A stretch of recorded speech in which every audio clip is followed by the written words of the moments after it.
Good morning student. आज हम लोग biotechnological innovation in medical science पे डिस्कशन करेंगे।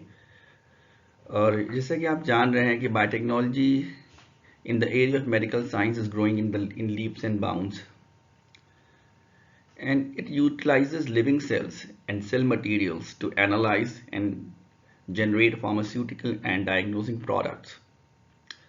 These products assist, cure, and impede diseases. From Ebola vaccine to mapping human DNA to agriculture to drug delivery and many more. So, medical biotechnology is creating huge progression and making the lives of people better. इस slide के माध्यम से आपको मैं ये बताना चाह रहा हूँ कि जो बायोटेक्नोलॉजी का जो यूसेज है मेडिकल साइंसेस में वो अथाह है। अभी हम इसको डिटेल में डिस्कस करेंगे नेक्स्ट स्लाइड्स में। जो मेन जो इसके पीछे जो इंटेंशन है वो ये है कि इट असिस्ट क्योर के लिए है एंड इम्पीड डिजीजेस। और जितनी भी डिजीजेस जो हैं, जो खास करके ऐसी डिजीज हैं जो जीनेटिक हैं या वो क्योरेबल नहीं है लाइक कैंसर, तो वो सारी डिजीजेस हम बायोटेक्नोलॉजी के माध्यम से ठीक कर सकते हैं। वैक्सीन्स और ड्रग डिलीवरी ये सब बिल्कुल डिफरेंट एरियाज हैं जहाँ पे हम बायोटेक्नोलॉजी के माध्यम से इनको टच कर सकते हैं। और we are finding that biotechnology is leading in progressing in huge in leaps and bounds. तो इस स्लाइड में हम उन टेक्निक्स के बारे में बात करेंगे जो टेक्निक्स हमें बायोटेक्नोलॉजी के माध्यम से मिली है और जिनका इस्तेमाल हम लोग करेंगे मेडिकल साइंसेस के इम्प्रूवमेंट में।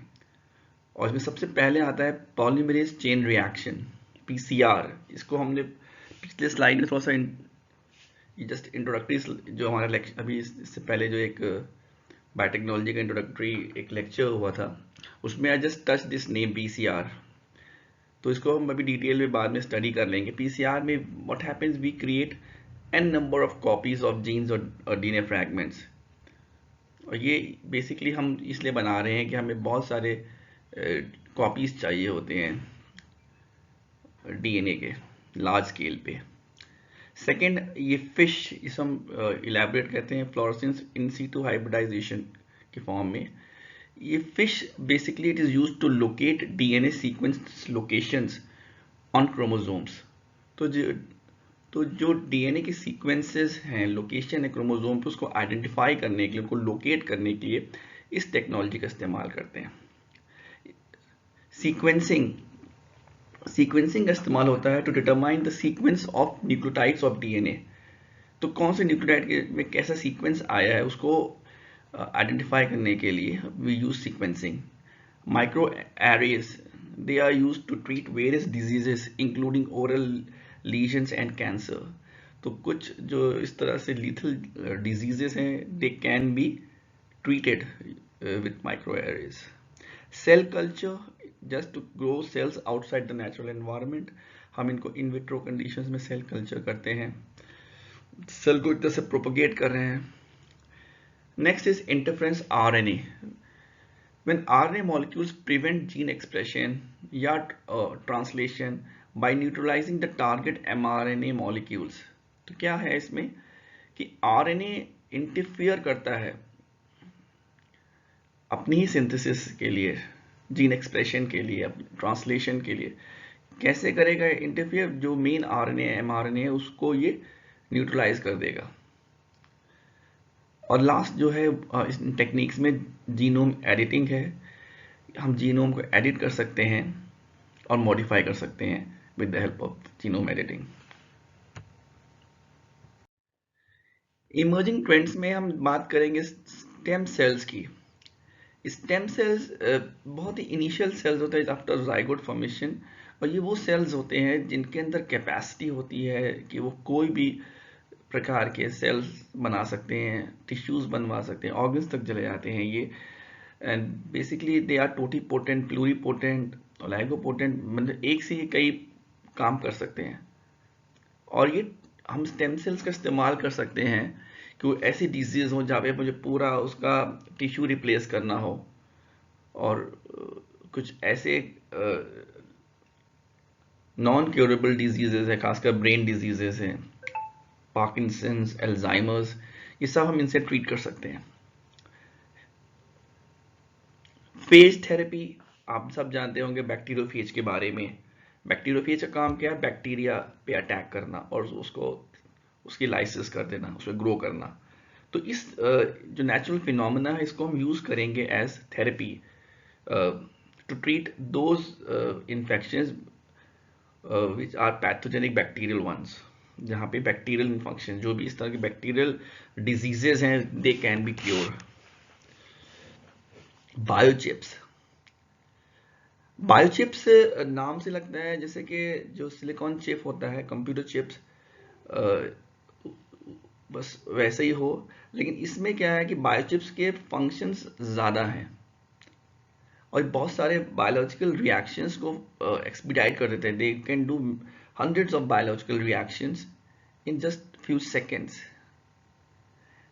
and they can also use to detect particular analyte like protein, enzyme, DNA, biomolecule or antibodies. Next is recombinant DNA technology. ये जो रिकॉम्बिनेंट डीएनए टेक्नोलॉजी है, जो बेसिकली एक तरह से आत्मा है आपके इस तरह के बायोटेक्नोलॉजी की। इसमें क्या हो रहा है, हम रिकॉम्बिनेंट डीएनए बना रहे हैं, तो these recombinant DNA molecules are much better than original DNA because they are modified ones. और अब क्या हो रहा है कि हम बैक्टीरिया का इस्तेमाल कर रहे हैं bye recombinant DNA technology, and these bacteria are synthesizing human insulin, human growth hormone, hepatitis B vaccine, alpha interferon, and other medically beneficial substances. तो ये आप सिंपल से कंसेप्ट है। हम इसमें बैक्टीरिया का अगर यूज़ करें तो ऑब्वियस है कि हम प्लाज्मिड में उसका डीएनए ऐड कर रहे हैं, जो भी हम डीएनए चाह रहे हैं, और उससे वो डीएनए फिर ट्रांसक्राइब होके फिर प्रोटीन बनाएंगे, ट्रांसलेट होंगे, और इस तरह से हमें ह्यूमन इंसुलिन वगैरह प्राप्त हो जाएंगी। Bio nano technology, nano technology आप सब जानते हैं, जब हम नैनो लेवल पे किसी भी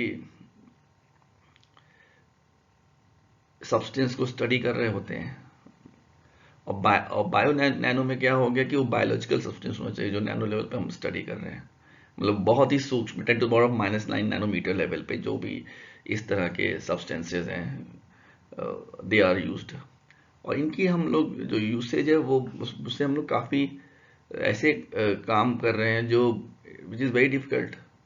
लाइक इसमें से एक एग्जांपल है ड्रग डिलीवरी, कि किस तरह से ड्रग को एक पर्टिकुलर पॉइंट तक पहुंचाना है इन द ऑर्गन। तो उसको हम टैग कर देंगे, वो जो ड्रग है विद दीज नैनो मॉलिक्यूल्स, उनको वहीं पे लगा के टैग करके उनको पहुंचा दिया जाएगा। नैनो पार्टिकल्स बेसिकली जो नैनो टेक्नोलॉजी में भी what we use to study. तो apart from drug delivery, genome sequencing, proteomics and imaging, ये सब यहाँ पर भी हम बायो नैनो टेक्नोलॉजी का इस्तेमाल करते हैं। फिर जो हमें नॉलेज मिली ह्यूमन जीनोम प्रोजेक्ट से, कि पूरा का पूरा ह्यूमन जो जीनोम है हमें समझ में आ गया, पूरा सीक्वेंस्ड हो गया। इसमें अगर आपको याद होगा 1990 से 2003 तक के 13 साल के पूरा लंबा प्रोजेक्ट चला था, जहाँ पे पूरा ह्यूमन जीनोम को स्टडी किया गया था और पूरा जीनोम ही सीक्वेंस हो गया। तो अब जब ये ह्यूमन जीनोम हमें पता चल चुका है, तब हम कोई सा भी जीन स्टडी कर सकते हैं उसके अंदर। Gene therapy, another very wonderful thing. इसमें क्या हो रहा है, हम जीन को इंट्रोड्यूस कर दे रहे हैं टू ट्रीट या प्रिवेंट एनी डिजीज। क्योंकि जीन, अब जैसे कोई ओल्ड जीन्स हैं, जीनोम है, या म्यूटेशन हो रहा है, जीन एक्सप्रेस नहीं हो रहा है, उससे कई प्रॉब्लम्स हो रहे हैं, डिसऑर्डर्स हो रहे हैं, तो उसका सबसे अच्छा तरीका ये है कि नया जीन ही ऐड कर दो उस सिस्टम में। तो वो चाहे वो पूरा जीन अगर साइलेंट भी है तो ये जीन एक्टिव हो जाएगा और उसका काम फिर ये नया जीन करने लग जाएगा। तो this is how gene therapy will take over, and जिस जो डिसऑर्डर्स हो रहे हैं, जो डिजीजेस हो रहे हैं, दे कैन बी प्रिवेंटेड। कुछ प्रोडक्ट्स हैं मेडिकल बायोटेक्नोलॉजी के, और to start with antibiotics, the best one. सब जानते हैं एंटीबायोटिक्स के बारे में। पेनिसिलिन की जो डिस्कवरी थी, इट्स वेरी फेमस डिस्कवरी। तो antibiotic basically treat infections by destroying और slow down the growth of bacteria. तो बैक्टीरियल ग्रोथ को स्लो डाउन कर देंगे या उसको ख़त्म ही कर देंगे, टोटल डिस्ट्रॉय कर देंगे। और ये बैक्टीरियली प्रोडक्ट होता है जिससे हम बैक्टीरिया के ही खिलाफ जो यूज़ कर रहे होते हैं। देन रिकॉम्बिनेंट प्रोटीन्स, ये वो प्रोटीन्स हैं जो रिकॉम्बिनेंट डीएनए से तैयार किए जाते हैं, which are artificially formed. They are helping us as cures. Hybridoma and monoclonal antibodies, जिसे हम शॉर्ट में मैब कहते हैं। हाइब्रिडोमस क्या होते हैं? They are the cells which are formed due to fusion between short lived antibody producing B cells and immortal myeloma या कैंसर सेल। तो इनके फ्यूजन से तैयार हो रहा है hybridoma, that's why they are known as hybridoma, hybridoma cells. Or these cells produce monoclonal antibodies which are very useful. Vaccines, everybody knows that vaccines का इस्तेमाल हो रहा है। अभी रिसेंटली कोरोना वैक्सीन बना है जो आप लोग ने भी लगाया है। तो vaccines they basically provide active acquired immunity to a specific disease. तो किसी डिजीज से हम पूरी तरह से इम्यून हो जाएंगे because of vaccines. There's no need for going in detail of vaccines. Stem cell therapy, we just discussed that just 5 minutes back, कि stem cells की जो importance है और उसको यूज कर रहे हैं as a therapy. तो they are used to treat or to prevent diseases now. Stem cells का जो extraction है basically bone marrow transplant से ज़्यादा हो रहा है। तो वहाँ पे हमें आज भी मिल जा रहे हैं बोन मैरो में, और हमें स्टेम सेल्स फॉर्म में, जो हम बाद में यूज़ कर सकते हैं for multipurpose things. Tissue engineering, tissue को फिर से हम इंजीनियर्ड कर दे रहे हैं। It brings together functional structures that restore, maintain और इम्प्रूव डैमेज टिश्यूज और इंटायर ऑर्गन। तो पूरा का पूरा ऑर्गन उसको हम इम्प्रूव कर दे रहे हैं with the help of tissue engineering. तो ये सब बहुत अच्छे प्रोडक्ट्स हैं of medical biotechnology which we are using nowadays. Lastly हम लोग उस पर डिस्कस करेंगे कि मेडिकल एंड एथिकल प्रॉब्लम्स जो जनरेट हो रही है बायोटेक्नोलॉजी से। कुछ ऐसी प्रॉब्लम्स है which we are noticing and we can not ignore them. और सबसे पहला, जैसे ये आप बगल में देखेंगे, ये जैनस का हमने फोटो बनाया है। जैनस को हमने अभी पिछले लेक्चर में भी डिस्कस किया था, किस तरह से इसका जो फ्लिप साइड होता है। तो बायोटेक्नोलॉजी का ये बेसिक आप देखोगे एस्पेक्ट्स में से एक है कि इसके दो साइड्स हैं, one very productive and the other one is just making us afraid whether to do it और नॉट। तो पहले जो सबसे इंपॉर्टेंट है, there is a risk to human life in clinical trials. जो भी क्लिनिकल ट्रायल्स होती है उस पर ह्यूमन लाइफ रिस्क पे तो रहता ही है, बिकॉज जो रिकॉम्बिनेंट डीएनए है या कुछ भी हम प्रोडक्ट बना रहे हैं तो वो थोड़ा कार्सिनोजेनिक भी रहते हैं इफेक्ट, और इसमें पेशेंट कैन गेट हर्ट और even can die. This technology is nowadays still very costly and beyond the reach of those people who can't afford that because of lack of money and insufficient money. तो ये एक issue है जो we have to look into कि it is not so cost effective. एक और बात है इसके अंदर, it invades in one's privacy। तो एक बार आपका जब जीनोम एक्सपोज हो गया तो आपका it is just you are exposed. आपकी जो भी प्रॉब्लम्स हैं वो सब समझ में आ जाएंगी। कोई इश्यूज हैं जो बाद में होने हैं, जैसे तो for example any kind of disease जो आपको आने वाली, उसके आपको इनिशियल ट्रैक मिल रहे हैं। कैंसर कब होगा तो वो भी आपको कैन ट्रैक डाउन। तो you are totally exposed when your genome is exposed. Lastly bioterrorism की भी हम बात करना चाहेंगे। यहाँ पे कुछ ऐसे प्रोडक्ट्स हैं जो बायोटेक्नोलॉजी से बनाए जाते हैं which are used against humanity, which is a serious concern, which can lead to biological warfare also. Some of the deadly bacteria can again be created. You can just see what happened in the last couple of years. You know, everybody can see how deadly coronavirus was, and now corona is still going on. So it can lead to some terror also.